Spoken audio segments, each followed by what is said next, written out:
Good morning my dear student, आप लोग कैसे हो? आइए हम लोग पढ़ते हैं वो थर्ड चैप्टर पढ़ते हैं। इसमें क्या है, ताप का सामान्य मात्रक तथा ताप का एसआई मात्रक। जो ताप होता है इसका सामान्य मात्रक क्या होता है और इसका एसआई मात्रक क्या होता है। जैसे हम अपने दैनिक जीवन में ताप मापने के लिए सेल्सियस पैमाने का प्रयोग करते हैं।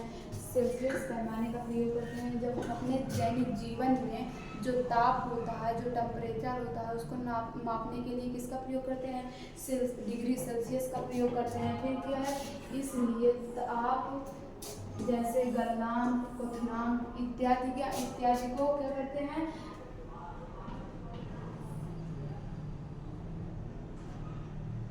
मापने का सामान्य मात्रक क्या होता है, डिग्री सेल्सियस होता है। जो क्वथनांक और क्या होता है, गलनांक, इसको मापने का क्या होता है, मापने का सामान्य मात्रक क्या होता है, डिग्री सेल्सियस होता है। इसको डिग्री, हिंदी में डिग्री सेल्सियस पढ़ा जाता है। जैसे क्या होता है, लिखा जाता है डॉक्टरी थर्मामीटरों को भी, जिन्हें हम मानव शरीर का ताप के लिए प्रयोग करते हैं, जिसको मानव शरीर के लिए क्या ताप का प्रयोग करते हैं। जैसे बुखार आता है, डॉक्टर के पास जाते हैं तो कैसे नापते हैं, वो थर्मामीटर से नापते हैं। उसके बाद क्या है, ताप के सेल्सियस पैमाने का आंशिकित करते हैं, आंशिकित मतलब अनुभव करते हैं। फिर उसके बाद क्या है, ताप के सेल्सियस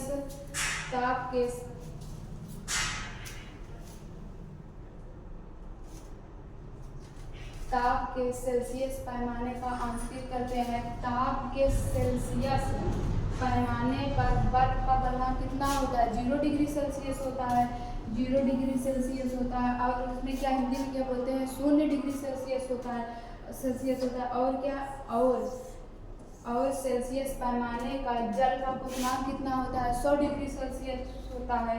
कितना होता है, 100 डिग्री सेल्सियस। हम अपने दैनिक जीवन में ताप को, बोले तो टेम्परेचर को मापने के लिए किसमें प्रयोग करते हैं, डिग्री सेल्सियस में प्रयोग करते हैं। जैसे बुखार आता है, आप लोग डॉक्टर के पास जाते हैं तो वो बुखार को किस में नापते हैं, थर्मामीटर से नापते हैं। थर्मामीटर और किस में नापते हैं, डिग्री में नापते हैं। जब बुखार आता है तो उसमें क्या होता है, जो सामान्य मात्रक होता है उसमें क्या होता है, 37 डिग्री सेल्सियस होता है। इस पे जो होता है क्या, ताप के सेल्सियस पैमाने का आंशिकित करते हैं। आंशिकित मतलब अनुभव करते हैं कि इनका कितना बुखार है, क्या कैसे है। उसके बाद क्या, ताप के सेल्सियस पैमाने पर बर्फ का गलनांक कितना होता है, 0 डिग्री सेल्सियस होता है। हिंदी में बोले तो 0 डिग्री सेल्सियस होता है। इसी तरह जो बर्फ का उसका क्या है, जल का क्वथनांक होता है, जो जल में क्वथनांक होता है उसका क्या होता है, 100 डिग्री सेल्सियस होता है। अब इसी पे है, जैसे 100 डिग्री सेल्सियस है, उसको केल्विन में कैसे निकालें, तो आइए हम लोग देखते हैं केल्विन। जैसे ये क्या है, निम्नलिखित तापमान को सेल्सियस में बदलिए। अब ये क्या है, केल्विन में तो दिया है, अब इसको किस में बदलना है, सेल्सियस में बदलना है। और इसमें नंबर 2 पे क्या है, निम्नलिखित तापमान पर जल की भौतिक अवस्था में क्या होगी। इसमें क्या सेल्सियस में दिया है, इसमें किसमें बदलना है, केल्विन में बदलना है। आइए हम लोग क्या देखते हैं, सूत्र देखते हैं।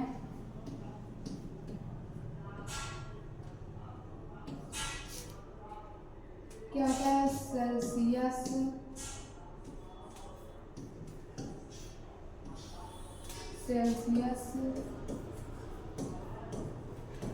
स्केल का ताप बराबर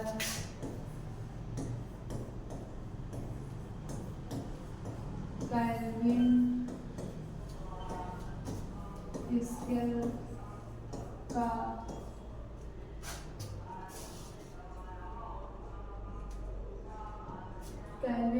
का ताप प्लस 273 होता है। जो सेल्सियस स्केल का ताप होता है इसको किससे व्यक्त करते हैं, डिग्री बोले तो C से। फिर क्या है, बराबर बोले तो इक्वल, बराबर में क्या है, केल्विन स्केल का, केल्विन को किससे प्रदर्शित करते हैं, कैसे, प्लस क्या है 273 है, प्लस 273 है। इसमें सूत्र क्या बनेगा, सेल्सियस स्केल का ताप बराबर केल्विन स्केल का ताप प्लस 273। अब हमें तो क्या ज्ञात करना है, डिग्री सेल्सियस का मान ज्ञात करना है। और केल्विन का मान दिया है तो केल्विन का मान दिया है तो सेल्सियस का मान ज्ञात करना है। तो यहाँ पर ये इसको जो सेल्सियस दिया है तो इसको क्या मान सकते हैं, C क्योंकि इसका मान नहीं दिया है और केल्विन का मान दिया है जो 1 पे है, जो पहला नंबर है इसमें क्या केल्विन का मान दिया, केल्विन का मान कितना दिया है 300 केल्विन दिया है, तो यहाँ पर 300 लिख लो। फिर क्या होता है यहाँ पर वो जो 273 है इसको दोनों को ऐड कर दो, जब 273 ऐड कर दिया जाएगा यहाँ आप सी को सेल्सियस को यक्स भी मान सकते हैं, चाहे क्या मान सकते हैं सेल्सियस को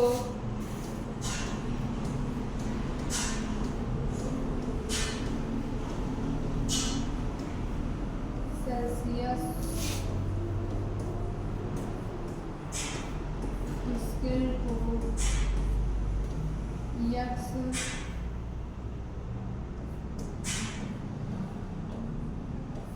मानने पर जो सेल्सियस है इसको ज्ञात करना है तो इसको हम लोग क्या मान सकते हैं यक्स मान सकते हैं। तो यक्स बराबर जो इसमें जोड़ देंगे तो वो 3 में 0 जुड़ेगा तो क्या होगा 3 हो जाएगा, और 7 है 7 में 0 जुड़ेगा तो क्या हो जाएगा 7 है, यहाँ पर 2 है और यहाँ पर 3 है। जब हम 2 में 3 जोड़ेंगे तो क्या हो जाएगा 5 हो जाएगा, क्योंकि इसका मान निकला है सेल्सियस का मान निकला है तो इसका मात्रक क्या होता है सेल्सियस होता है। तो इसमें क्या हुआ पहले में यक्स बराबर 573 सेल्सियस आ गया, जो इसमें कितना केल्विन कितना होता है 300 केल्विन होता है, इसमें सेल्सियस में कितना आया है 573 सेल्सियस आया है। आइए हम लोग दूसरा करते हैं।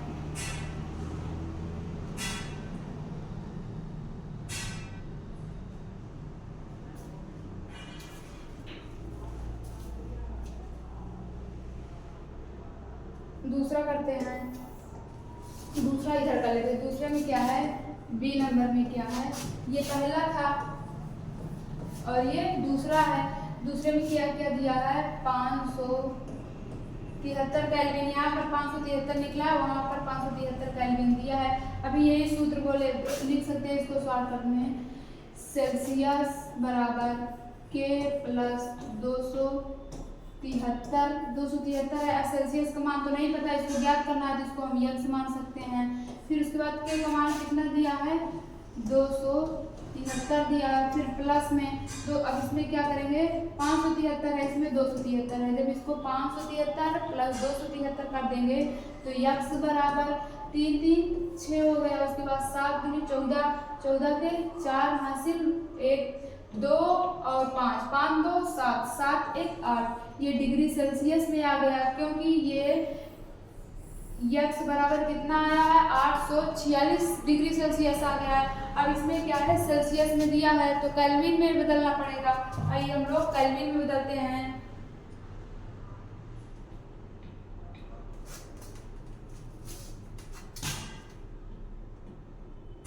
उसके बाद क्या केल्विन में बदलते हैं। अब ये समझ में आया और इसको क्या अभी इसको इरेज करते हैं। फिर अब क्या करेंगे ये दूसरा वाला,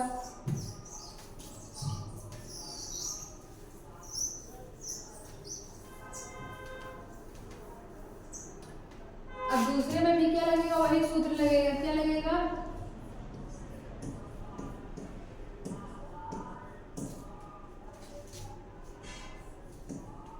सेल्सियस स्केल का ताप बराबर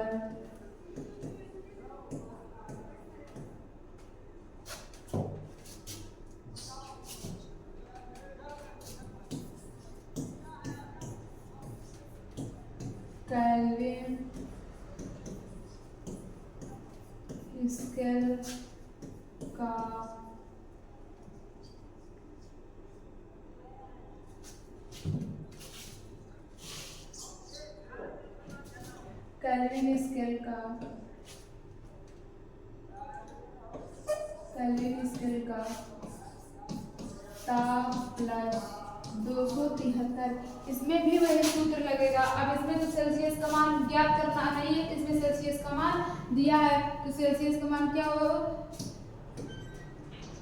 सेल्सियस का मान दिया है तो अब इसमें क्या लिख सकते हैं, इसको हम सी से डिनोट लिखते हैं। उसके बाद केल्विन का जो मान होता है वो के होता है, उसको के से लिखते हैं।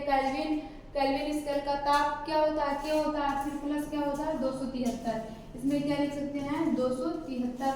273 लिख दिया, जिसमें सेल्सियस का मान तो पता है, तो केल्विन का मान क्या है, केल्विन को यक्स मान सकते हैं। इसमें के बराबर यक्स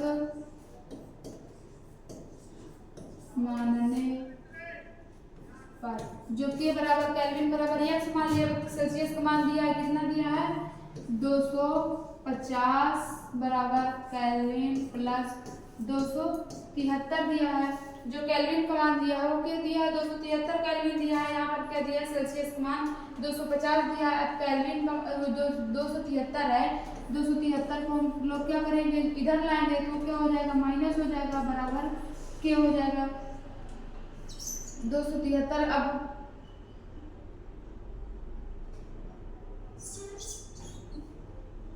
273 अब क्या आएगा इधर आएगा तो माइनस में हो जाएगा, फिर क्या हो जाएगा 273 बराबर के। अब क्या है यहाँ, क्योंकि ये वाली संख्या 250 तो छोटी है, 273 बड़ी है, तभी ये इसमें से घटेगा, 3 में से 0 जाएगा तो क्या होगा 3 ही हो जाएगा, 7 में से 5 गया कितना होगा 2 हो जाएगा। अब यहाँ पर 2 में से 2 तो जाएगा नहीं, अब यहाँ पर क्या है माइनस का चिन्ह बड़ा है तो माइनस का चिन्ह लगेगा। फिर उसके बाद क्या है यहाँ पर के बराबर क्या माने थे, के बराबर यक्स माने थे, तो जो केल्विन का मान निकला है वो क्या निकला, तो यक्स बराबर क्या हो गया 23 के आ गया। उसके बाद यक्स बराबर जो है इसका मात्रा क्या होता है, क्या होता है। आइए हम लोग क्या देखते हैं, अब दूसरा देखते हैं, इसमें क्या दिया है क्या 100 डिग्री सेल्सियस। अब ये वाला सूत्र लगेगा, डिग्री सेल्सियस बराबर के प्लस 273। अब इसमें भी क्या है सेल्सियस का मान पता है कितना है 100, यहाँ पर 100 लिख लो। अब इधर क्या केल्विन को क्या माने हैं यक्स माने हैं, यहाँ पर क्या लिख लें यक्स लिख लें प्लस 273। अब ये इधर प्लस में है, इधर आएगा तो माइनस में हो जाएगा, 100 माइनस 273 बराबर क्या हो जाएगा, इधर यक्स माने हैं, जो केल्विन को है वो यक्स माने हैं, अब वो इसमें 10 में से 3 जाएगा तो 3 ही बचेगा, 7 में से 0 जाएगा तो 0 7 ही बचेगा, 1 में 2 में से 1 गया तो 1 बचेगा। अब इसमें क्या, इसमें भी माइनस वाला बड़ा है और प्लस वाला छोटा, तो इसमें क्या लगेगा माइनस का चिन्ह लगेगा। पर अब फिर उसके बाद ये किसके बराबर आया है, ये यक्स बराबर आया है। अब जो केल्विन का मात्रक होता है वो के होता है, तो यहाँ पर इसका मात्रक क्या हो जाएगा के, माइनस यक्स बराबर माइनस का 173 के, बोले तो केल्विन आया है। आप लोग को समझ में आया। आइए हम लोग क्या देखते हैं, दूसरा देखते हैं, दाब परिवर्तन का प्रभाव। जो दाब होता है इसका परिवर्तन में क्या है प्रभाव है। फिर उसके बाद क्या है, उसे द्रव्य की अवस्था को दबाकर अथवा दाब घटाकर क्या भी परिवर्तित किया जाता है। उसमें क्या होता है दाब डालकर और दाब घटाकर। दाब जब अधिक डालेंगे तब भी उसमें अधिक परिवर्तन होगा, और जब दाब उसमें कम पड़ेगा फिर भी उसमें परिवर्तन होगा। क्या होता है परिवर्तित किया जा सकता है। जिसे उदाहरण जैसे है गैसों को दाब बढ़ाकर, जो गैस होता है उसमें क्या होता है दाब बढ़ाकर परिवर्तित किया जाता है। जैसे साथ ही ताप कम करके, अगर उसमें गैस में है जो उसमें ताप कम कर देंगे फिर भी उसमें क्या होगा परिवर्तन होगा कि नहीं होगा। उसकी अवस्था में कैसे, जब उसमें गैस है किसी डिब्बे में भरे या कहीं भी गैस को रखे हैं, उसमें क्या अधिक गैस डालेंगे दबाव डालेंगे फिर भी उसमें परिवर्तन होगा। अगर उसमें कम गैस है फिर भी उसमें दबाव डालेंगे, कम गैस रहेगा तो उसका क्या होगा अवस्था कम रहेगा। उसके बाद क्या उसमें परिवर्तन होगा, जब उसमें दबाव डालेंगे तो उसकी अवस्था में क्या होगा परिवर्तन होगा। फिर उसके बाद द्रवों में परिवर्तित किया जा सकता है। जो द्रवों में बोले तो पानी में क्या होता है दाब डालकर क्या किया जाता है परिवर्तित किया जाता है। जैसे पानी है किसी बर्तन में रखी उसमें हम क्या उसको दाब डालें तो वो क्या होगा गिर जाएगा, उसमें क्या होगा उसकी अवस्था में क्या होगा परिवर्तन होगा। और कुछ ठोसों में जैसे ठोस का कार्बन डाइऑक्साइड को दाब कम करके गैस में परिवर्तित किया जाता है। जो कार्बन डाइऑक्साइड होता है उसको क्या बोलते हैं, तो ठोस में डालकर उसकी क्या बोलते हैं कार्बन डाइऑक्साइड को, जो CO2 गैस होती है CO2 कार्बन डाइऑक्साइड बोले तो उसको दाब कम करके भी क्या किया जाता है, परिवर्तित किया जाता है किसमें, गैसों में। जो गैस होता है इसमें क्या दाब डालकर परिवर्तित किया जाता है। उसी तरह यहाँ पर अच्छे से पढ़ते हैं, द्रव्य की अवस्था को दाब बढ़ाकर अथवा दाब घटाकर भी क्या किया जाता है, परिवर्तित किया जाता है। दाब बढ़ाकर बोले तो उसमें और ज़्यादा अधिक दाब डालकर उसको क्या बोले, परिवर्तित किया।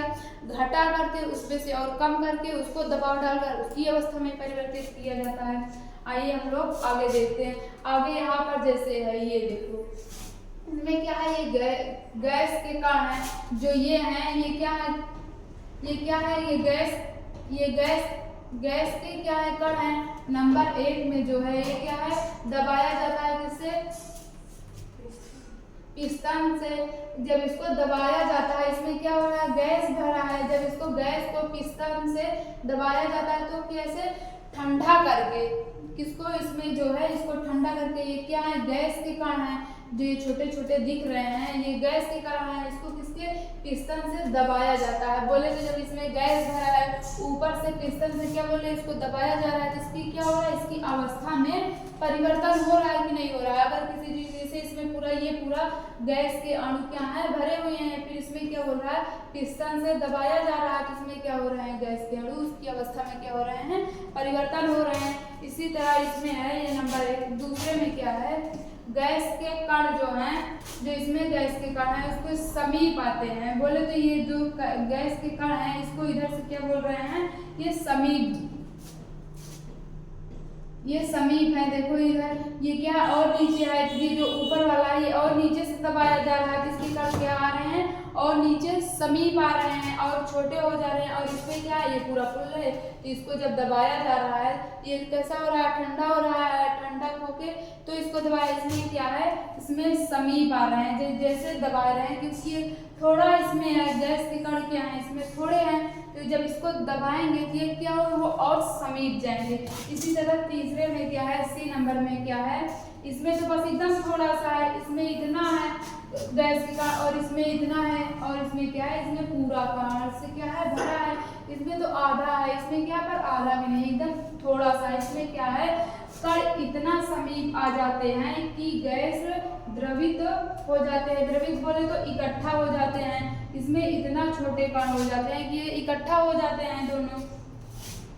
आइए हम लोग क्या देखते हैं, आगे देखते हैं वाष्पीकरण। जो वाष्पन पढ़े थे, वाष्पन में क्या था, जब किसी बर्तन में रखे द्रव को मात्रा जब उसमें क्या होता, उसकी ऊपरी सतह भाप बन के उड़ जा रही है, उसमें क्या बोले थे, वाष्पन बोले। जैसे तालाब में क्या था, पानी था, अगर पानी धूप में क्या हुआ, गर्म बढ़ गया, भाप बन के वो ऊपर चला गया तो उसमें क्या हुआ, वो वाष्पन के का वाष्पीकरण किसे कहते हैं। जब द्रव को वाष्प में खुला छोड़ा जाता है, जब द्रव बोले तो वाटर, पानी को द्रव को वायु में खुला छोड़ा जाता है, उसका आयतन क्या होता है, उसका आयतन धीरे धीरे क्या होता है, कम होता है। जब किसी बर्तन में रखे द्रव की मात्रा को खुला रखा जाता है, उसको गर्म किया जाता है, उसमें क्या होता है, धीरे धीरे पानी या वाटर क्या होता है, कम, धीरे धीरे कम हो जाता है, आयतन भी उसका क्या होता है, कम हो जाता है।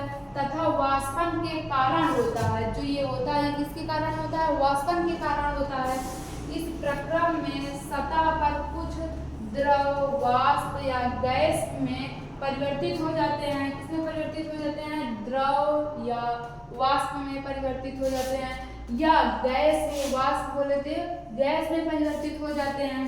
फिर उसके बाद क्या है, और वायु की गैसों से मिश्रित हो जाते हैं। जो वायु है उससे क्या होता है, गैस जो होते हैं वो दोनों मिल जाते हैं। अतः जब द्रव वाष्प या गैस में परिवर्तित हो जाता है तब उसे वाष्पीकृत हो जाते हैं। वाष्पीकृत होना कहते हैं जब वो क्या होता है, द्रव जो गैस जो है और भाप जो है वाष्प, वो क्या होता है, गैस में दोनों में क्या होता है, मिश्रित हो जाता है, तो उसे क्या बोलते, वाष्पित की होना कहते हैं। उसके बाद क्या, जैसे इसको ऐसे किसी बर्तन में रखे द्रव की मात्रा को गर्म होकर वायुमंडल में जाने की क्रिया को क्या कहते हैं? वाष्पीकरण कहते हैं। जो उसमें क्रिया होती है उसको क्या कहते हैं? वाष्पीकरण कहते हैं। और जो जाता है उसको क्या कहते हैं? वाष्पन कहते हैं। उसमें जो क्रिया होती है, जैसे तालाब में पानी है, पानी क्या हुआ? पानी गर्म हुआ। जब पानी गर्म हुआ तो वो भाप बन के ऊपर जाएगा कि नहीं जाएगा? जब वो ऊपर जाएगा तो वो जिस क्रिया के अंतर्गत जाता है उसे क्या कहते हैं? उसे वाष्पीकरण कहते हैं। आइए हम लोग देखते हैं यहाँ पर, द्रव का क्वथनांक के नीचे ही वाष्प, जो द्रव होता है उसके नीचे क्वथनांक के नीचे ही वाष्प में परिवर्तित हो जाना। बोले तो किसमें? वाष्प। बोले तो किसमें? गैस में परिवर्तित हो जाना। गैस में परिवर्तित हो जाना होने का प्रक्रम वाष्पन कहलाता है। जब वो रहता है वो किसमें परिवर्तित? जो द्रव है वो गैस में परिवर्तित हो गया तो वो क्या हुआ? वो वाष्पन हुआ। जैसे इसी तरह पानी है, पानी गर्म हुआ, वो किसमें? वाष्प में परिवर्तित, भाप बनकर ऊपर चला गया तो वो किसमें हो गया? वो गैस, वो वाष्पन कहलाता है। और ये जिस क्रिया के अंतर्गत होता है इसे क्या कहते हैं? वाष्पीकरण कहते हैं। आइए हम लोग क्या देखते हैं आगे, वाष्पीकरण को प्रभावित करने वाले कारक। जो वाष्पीकरण होता है इसको प्रभावित करने वाले कौन कौन से हैं? कारक। जैसे वाष्पीकरण को प्रभावित करने वाले अनेक कारक होते हैं। इन्हें समझने के लिए निम्न क्रियाकलाप के द्वारा अध्ययन करें। जैसे क्या होता है? नंबर 1 पर क्या है? सतह क्षेत्र। जो सतह क्षेत्र होता है इसको सतही क्षेत्र भी बोलते हैं। सतही क्षेत्र। नंबर 1 पर क्या है? सतह क्षेत्र। सतह क्षेत्र। और नंबर 2 पर क्या है? तापमान में वृद्धि। नंबर 1 पर क्या है? सतह क्षेत्र। नंबर 2 पर क्या है? तापमान में वृद्धि। अब आइए हम लोग क्या देखते हैं? सतह क्षेत्र। सतही क्षेत्र बढ़ने पर वाष्पीकरण की दर भी क्या होती है? बढ़ जाती है। जब सतही क्षेत्र बढ़ने पर जो सतह होती है उसकी क्षेत्र जो होता है क्या होता है? बढ़ जाती है। जब उसकी सतह बढ़ने पर वाष्पीकरण की दर क्या होती है? वाष्पीकरण की दर भी बढ़ जाती है। जैसे क्या होते हैं? कपड़े के सूखने के लिए हम उन्हें फैलाते हैं। जैसे क्या होता है? कपड़ा गीला रहता है, अब जब उसको फैलाएंगे तो उसकी सतह क्या होगी? बढ़ जाएंगी। जब वो बढ़ जाएंगी तो उसमें क्या होगा? जो उसमें पानी रहेगा और जो गीला रहेगा उसमें क्या होगा? भाप बन के उसमें उड़ जाएगा और वो कपड़ा क्या होता है? सूख जाता है। जब उसको फैला देते हैं तो क्या होता है? कपड़ा सूख जाता है, उसमें की नमी जो होती है वो हट जाती है, वो कपड़ा सूख जाता है। इसी तरह नंबर 2 पर क्या है? ताप में वृद्धि। तापमान में वृद्धि। नंबर 1 पर क्या था? सतह क्षेत्र था। नंबर 2 पर क्या है? तापमान में वृद्धि। तापमान में वृद्धि बढ़ने पर अधिक कणों को पर्याप्त गतिज ऊर्जा मिलती है। जो तापमान होता है, जैसे तापमान बढ़ गया तो क्या होगा? गतिज ऊर्जा भी क्या होगी? बढ़ जाएगी। गतिज ऊर्जा मिलती है। जो तापमान होता है जो बढ़ती है तो उसमें क्या मिलती है? गतिज ऊर्जा मिलती है, जिससे वे वाष्पीकृत हो जाते हैं। जैसे तापमान क्या हुआ? तापमान बढ़ गया। जब तापमान बढ़ गया तो गतिज ऊर्जा भी उसमें मिली रहती है। जब गतिज ऊर्जा बढ़ गई तो जिससे वे क्या होते हैं? वाष्पीकृत हो जाते हैं। वाष्पीकृत बोले तो उसमें क्या होते हैं? मिल जाते हैं। उसके बाद दूसरा क्या है? आर्द्रता में कमी। पहला पढ़े थे सतह क्षेत्र, दूसरा पढ़े थे वायुमंडल, दूसरा क्या पढ़े थे? तापमान में वृद्धि। अब तीसरा क्या है? आर्द्रता में कमी। जो आर्द्रता होती है उसमें क्या कमी होती है? इसमें क्या है? गैस में विद्यमान जलवाष्प की मात्रा को आर्द्रता में कमी कहते हैं। जो जलवाष्प वायु में विद्यमान जलवाष्प की मात्रा को क्या कहते हैं? आर्द्रता में कमी कहते हैं। किसी निश्चित तापमान पर हमारे आसपास की वायु में एक निश्चित क्या होती है? एक निश्चित मात्रा ही जलवाष्प होती है। जो एक निश्चित मात्रा बोले तो किसी बर्तन में क्या पानी लिया जाता है तो क्या होता है? एक निश्चित मात्रा में तो लिया ही जाता है। और क्या होता है? इसके बाद क्या मात्रा में ही जलवाष्प होता है। जैसे जब वायु में जल कणों की मात्रा पहले से ही अधिक होगी तो वाष्पीकृत की दर घट जाएगी। जैसे जलवाष्प की मात्रा क्या होगी? पहले से अधिक होगी और उसमें क्या होगा? एक निश्चित होगी तो उसमें क्या होगा? जलवाष्प की मात्रा, जल के कणों की मात्रा पहले से ही क्या होगी?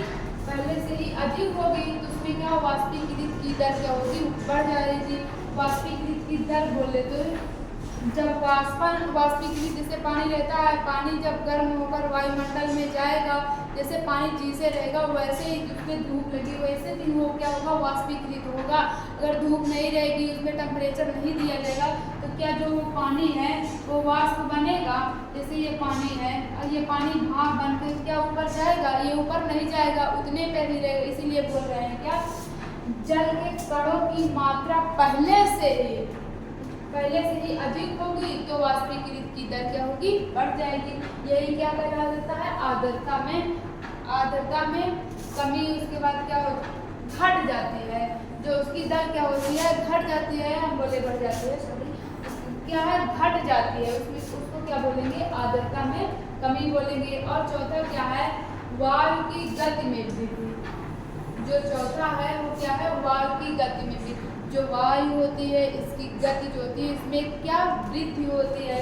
उसके बाद क्या कहते हैं, हम जानते हैं कि तेज वायु में कपड़े जल्दी सूखते हैं, वो तो सबको पता है। जब हवा तेज चलेगी, धूप रहेगी तो कपड़े क्या होंगे, जल्दी सूखेंगे।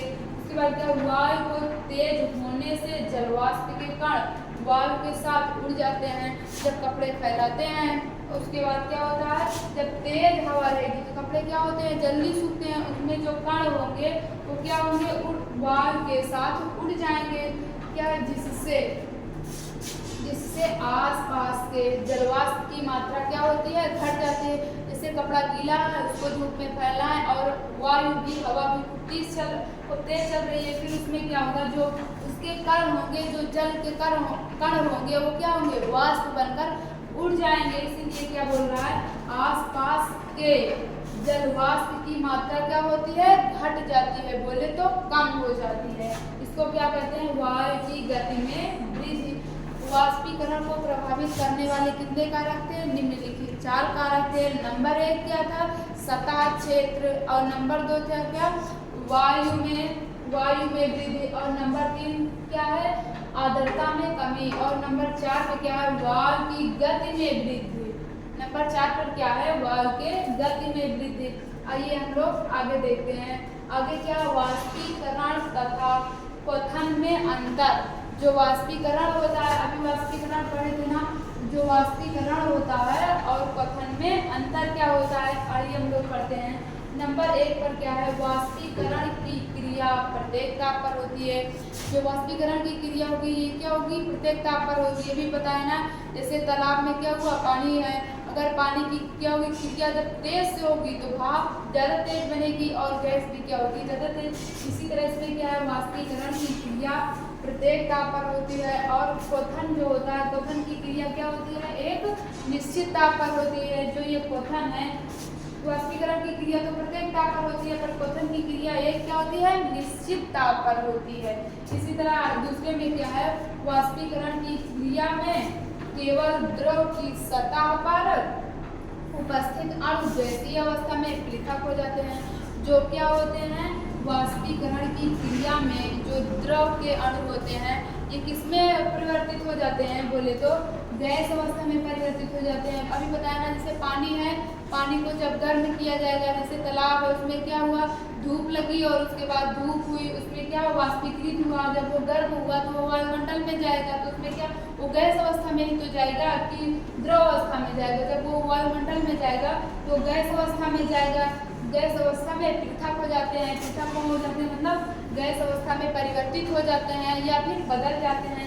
और इसमें क्वथन में क्या है, नंबर 2 पे, क्वथन की क्रिया में द्रव के प्रत्येक भाग में उपस्थित अणु गैसीय अवस्था में पृथक हो जाते हैं। जो इसमें क्वथन की क्रिया में जो द्रव के प्रत्येक भाग बोले तो जो इसके द्रव के प्रत्येक भाग में उपस्थित अणु गैसीय अवस्था में पृथक हो जाते हैं। इसमें क्या है, इसमें भी क्या है, केवल द्रव की सतह पर वो परिवर्तित हो जाते हैं, पृथक हो जाते हैं। इसमें क्या, क्वथन के द्रव के प्रत्येक भाग में परिवर्तित हो जाते हैं।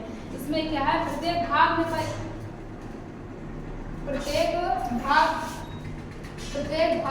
पृथक हो जाते हैं। और नंबर 3, जो वाष्पीकरण की क्रिया होती है ये धीरे धीरे होती है। वाष्पीकरण की क्रिया धीरे धीरे होती है और एक निश्चित ताप पर होती है। और क्वथन की क्या क्रिया है, क्वथन की क्रिया तेजी से होती है। ये क्वेश्चन की क्रिया तेजी से होती है। जो क्वेश्चन हम पढ़े थे, क्वेश्चन की डिफिनीशन पढ़े थे, उसमें बताया था ना कि इसकी क्रिया क्या होगी, तेजी से होगी और इसकी क्रिया धीमी से होगी।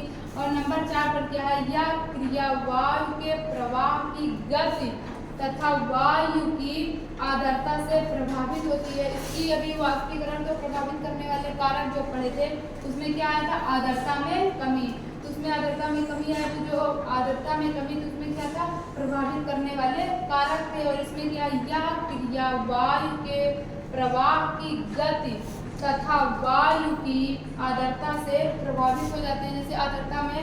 और नंबर 3 इसमें क्या, क्वेश्चनांक में नंबर 4, यह क्रिया वायु के प्रवाह की गति तथा वायु की आर्द्रता से प्रभावित नहीं होते हैं।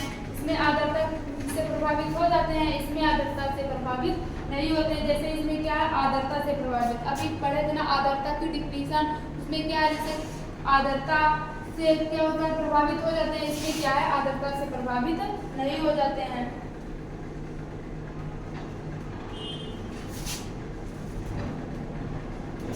आप लोगों को वीडियो अच्छी लगी हो तो अपने दोस्तों के साथ शेयर करिए और चैनल को सब्सक्राइब करिए। आपका ये केमिस्ट्री का फर्स्ट चैप्टर समाप्त हो गया है। अब हम लोग क्या पढ़ेंगे, सेकेंड चैप्टर पढ़ेंगे।